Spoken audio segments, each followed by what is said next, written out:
Hey y'all, today I wanted to bring some awareness to multiple stories that revolve around the government keeping civilians in the dark when it comes to situations that heavily impact their communities. What we are witnessing is pure corruption coming from high-ranking members of society like judges and DAs that are giving their friends and family special treatment to be able to break the law. I thought we lived in a society that protected the rule of law, not one that is trying to create a bunch of mini dictators all throughout the workings of our tax-funded government systems. The first story follows a dad who goes by Nick from Pennsylvania on TikTok, whose family was involved in a car crash in the township of North Huntington. But because of political corruption, the investigation into the crash was not being handled properly and essentially being brushed under the rug. Fortunately, Nick let his frustrations be heard at multiple North Huntington Township Commissioners meetings. My family was hit head on by a driver doing 90 miles an hour in a residential 35 that crossed the double line with 3 eyewitnesses at 1 o'clock in the afternoon.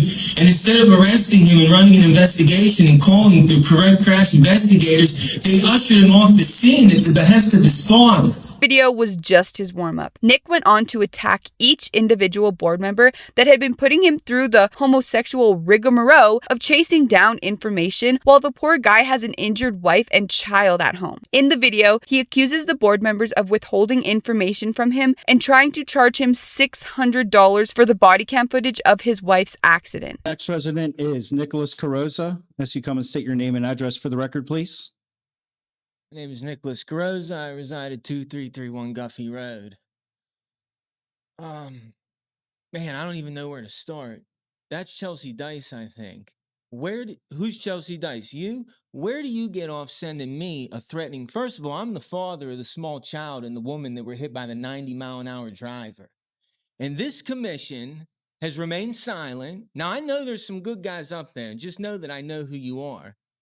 But you guys, what's wrong with you? You had Harry Falk send me an email saying you wouldn't discuss the case with me. You would only discuss it with a woman with a traumatic brain injury. Are you nuts? That's my son. I'm the father.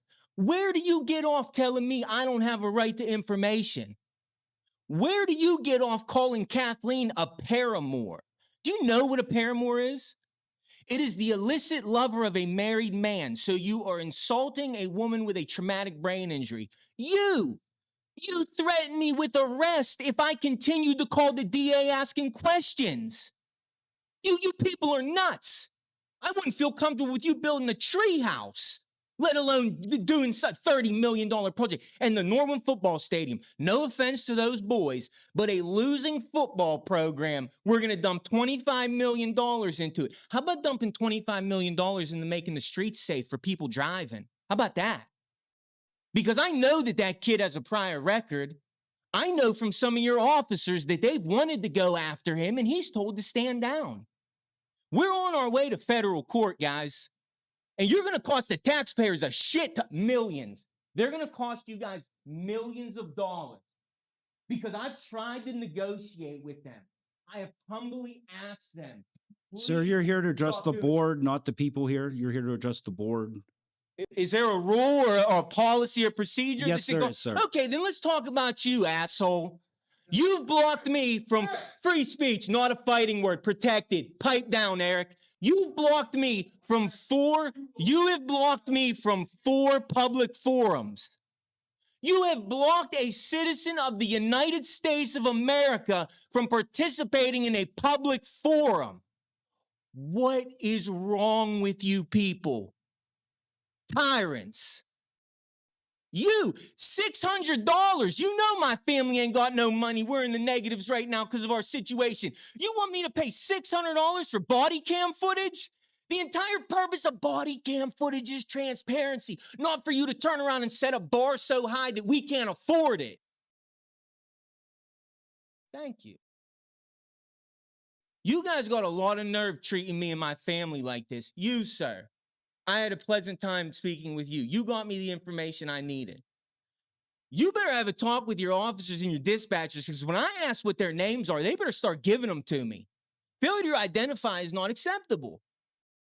Now that the case has been moved to the DA, and that's the reason none of you could talk to me because it's under investigation, I'm hoping that some of you will come forward and negotiate with me. I'm not looking to get rich suing my fellow citizen, although all of you are going 42-1983. I'm ripping your qualified immunity right off of you, sir. And some of the stuff you're doing is criminal. Oh, it's coming, buddy. You're a smug one. And anybody else that I can take the qualified immunity from, it's going, because you guys are lucky that my family wasn't killed.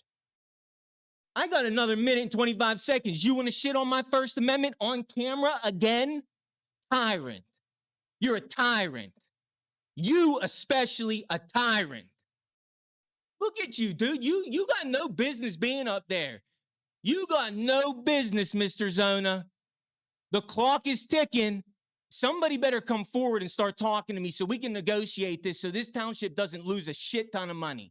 Because I've already made it clear the time for negotiating is done. If you force my hand to file federal lawsuit, I will demand a jury trial. I will not negotiate at that point, which I've made clear to all of you in multiple emails. And if we can skip ordinances and go around the zoning, then we should be able to bypass the ordinance where the citizen has to come up with $600 for body cam footage. It's a little ridiculous, Harry. It's a little ridiculous. And you being his little messenger telling me you won't talk to me, that he's not going to talk to me about the accident my son was in. I feel like I live in communist China. Is this Russia? Are we in the CCP? Because that's how a majority of you conduct yourselves. You, sir, I don't know who you are. This isn't directed at you. Don't really know who any of you are, not directed at you. But you especially, and the president. Pathetic. 4 public forums you've blocked me from. 4. All right, they're going to cut me off. Sunshine Law. This whole cover-up because the driver of the vehicle who hit Nick's wife and 13-month-old son going 90 miles per hour is connected to someone in the DA's office. If you don't know what the DA's office does, they are the ones who ultimately decide if a case has enough evidence to be taken to trial. Therefore, Nick's wife's case is most likely on track to be dropped, and he will be given no transparency into why or how they came to that conclusion because they won't give him access to any of the evidence. Another popular case of this corruption happening is Emily Kaiser and the drowning of her 3-year-old toddler Trig. She was able to get the body cam footage completely redacted and no charges were filed by the DA's office despite police submitting enough evidence that they believed a child neglect case should be filed. This situation was taken care of by Emily's father, who also reportedly has connections with the DA's office in his district. I wanted to look up this Sunshine Law thing for myself, and what came up just made the people on this board look even shittier. It says body-worn camera footage is generally treated as a public record under state-level Freedom of Information Acts, or FOIA, or Sunshine Laws, which allow citizens to request government-held information, including police recordings. However, access is not automatic and varies by state and agency. Some states have passed legislation explicitly governing public access, while in others, police departments set their own policies. Courts have also influenced access rules in certain jurisdictions. Therefore, even when footage is considered a public record, agencies can withhold or redact content for several reasons, the first being ongoing investigations. Releasing footage could compromise evidence, alert suspects, or influence witness testimony. The second is privacy concerns. Individuals captured in sensitive situations such as inside homes, during medical emergencies, or as victims of crimes may have their identities protected. Minors are also legally protected. And lastly, law enforcement safety and techniques. Footage may reveal tactics or personnel identities that need protection. With all that being said, you are still able to request body cam footage through an FOIA request. It says, to obtain body cam footage under FOIA, first submit a formal request to the relevant agency, specifying the incident or date of the recording. The next step will be agency review and redaction. The agency reviews the footage to remove personally identifiable information, sensitive content, or exempt material. Redaction may include blurring faces, license plates, or audio.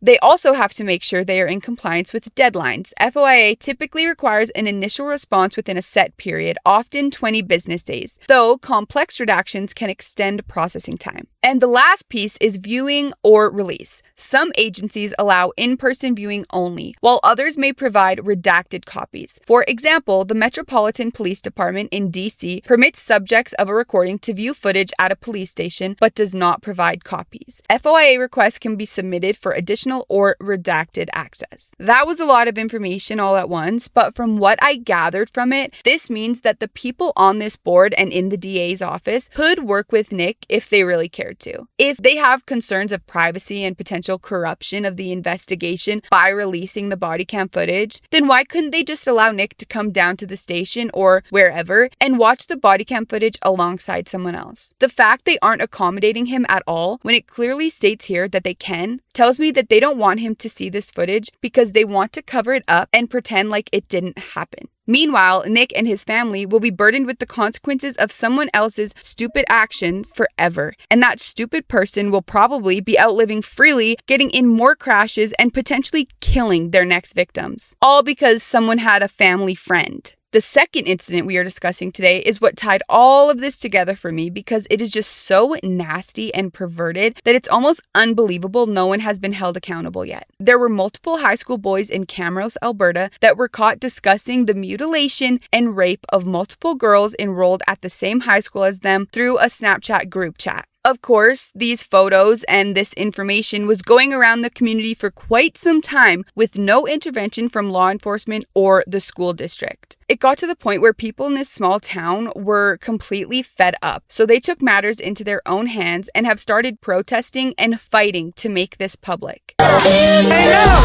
Rape and violence got to go! We say no! We say no! We want justice! We want justice! We want justice! For justice! When do we get it?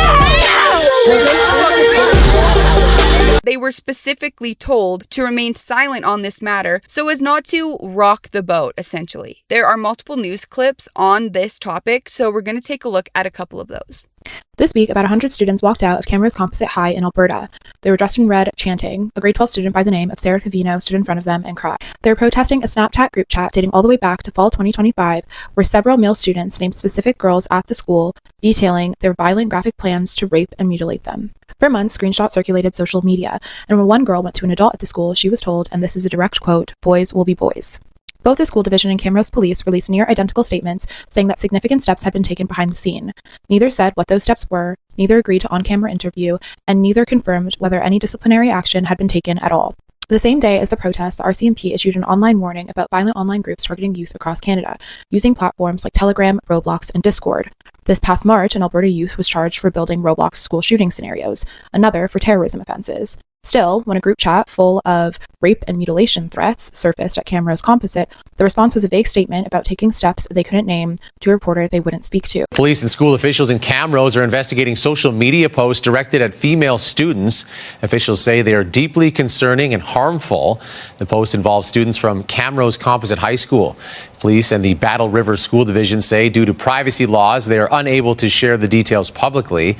They say last week they were alerted to the historical group chat involving several students and say screenshots of the posts were shared widely. Parents and students have been rallying to send a message that the posts are unacceptable. They also believe the students behind them should face consequences.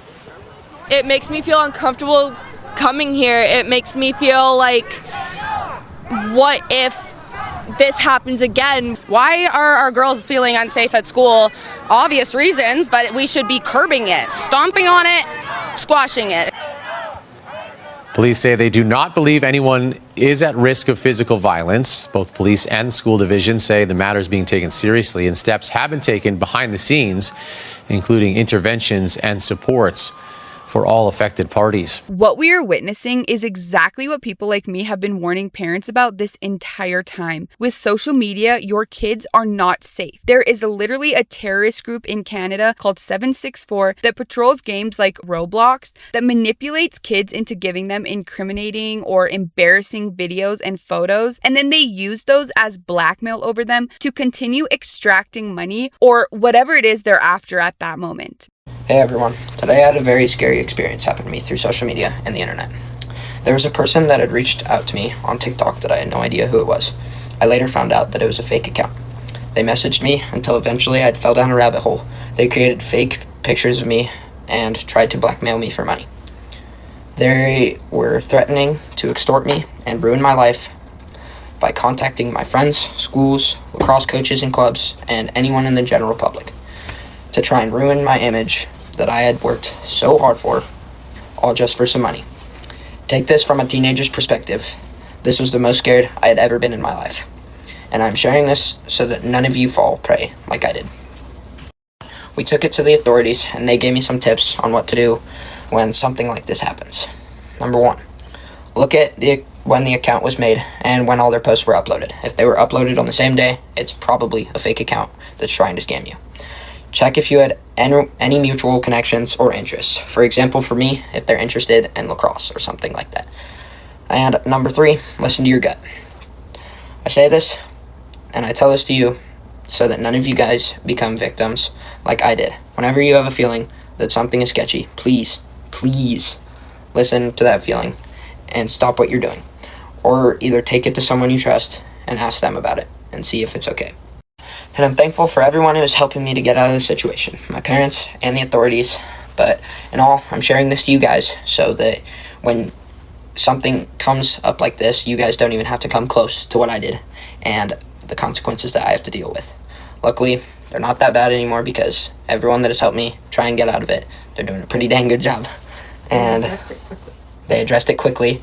And also, before you get yourself too caught up into something, please bring it to someone.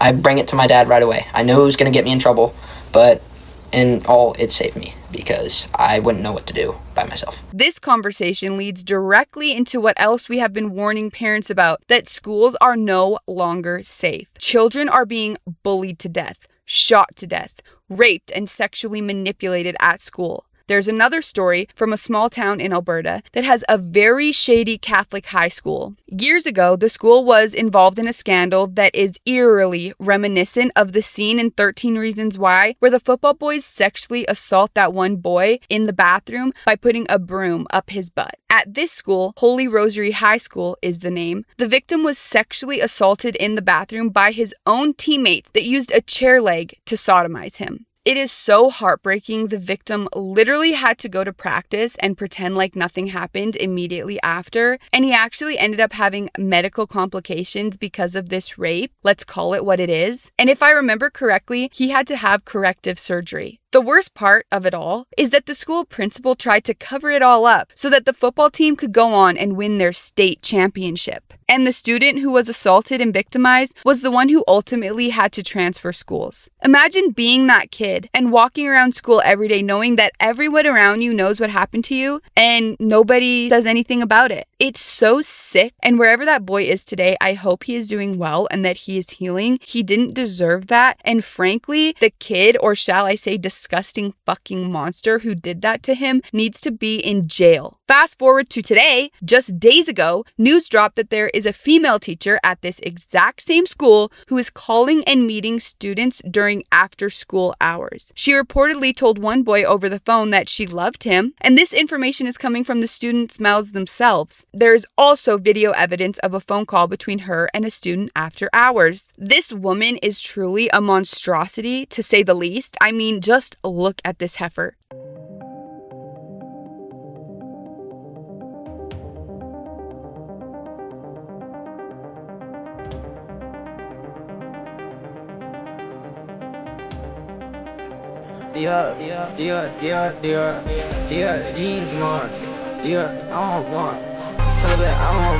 Not surprisingly, some of the boys that are being harassed and given unwanted attention by this woman have just started skipping class completely to avoid her. Plus, she's an ogre to the kids that she doesn't like. Women like this are honestly terrifying because you saw that bitch. She could take one of those kids if she really wanted to. So yeah, I would be extremely scared and uncomfortable if I was one of those boys. The statement the school put out was basically a roundabout way of telling everybody to just shut the fuck up and let summer happen. It reads, with final exams scheduled to begin Wednesday, both police and school officials are calling for calm. 𝘾𝙤 urged the public to refrain from sharing unverified information online or organizing public responses such as protests, which could place additional strain on students. For starters, it's worse that it happened after school hours. Second, I think a strain would be being afraid to go to school because you're being groomed and sexually harassed by your teacher. I don't think I want to go write my finals if I knew that was about to happen. And 3, the real reason they're trying to hush this and cover it up is because the teacher who is supposedly grooming kids, Ashley Foster is her name. Her mom is on the school board for the Catholic School Division in the city of Lloydminster, Alberta. Once again, like in all the other cases we looked at today, these people in their higher up positions are using their power to let certain people off the hook and shut everyone else out from the information they are entitled to have. This is the problem with small towns in both Canada and the United States. A lot of incest, a lot of rape, and a ton of corruption. I know it's hard to hear, but if you ask most Native or white families if they have had a scandal within the family, there's most likely at least one creepy aunt or uncle in the bunch. What we need is a government that doesn't protect criminals, a government that protects us, because North America is becoming rapidly unsafe and it feels like we're losing our home. People can't even go for walks anymore without being scared of what could happen to them. We are being kept in the dark about situations that impact our safety, our children's safety. If you have the resources to homeschool, please, I beg you to consider it. Otherwise, you might be put in the worst situation of your life, wishing you had just made that sacrifice. If you don't have the means, tell your husband to work harder. I'm just kidding. I completely know what this economy is like. And so if that's the case, just teach your kids about every danger. Get a tracker on them. Keep them away from social media and always keep your eyes on them. I'm honestly afraid of the violence and lack of consequences I'm seeing in all of these situations, and I just hope that we can get in a government that doesn't platform pedophiles and violence before it's too late. But I honestly think we're past that point already. What do you think about these cases? Have you ever contemplated pulling your kids out of school? Has your child ever been bullied so bad they cried when they got home? Has your son or daughter ever felt hit on or approached inappropriately by their teacher or coach? Or have they seen someone else be victimized in that way? Let's speak up and show all of these victims that they do have support. They have all of our support. Even when they're being shut down and told to be quiet by the government officials they're supposed to trust. We are all willing to fight to live in a safe and just society again.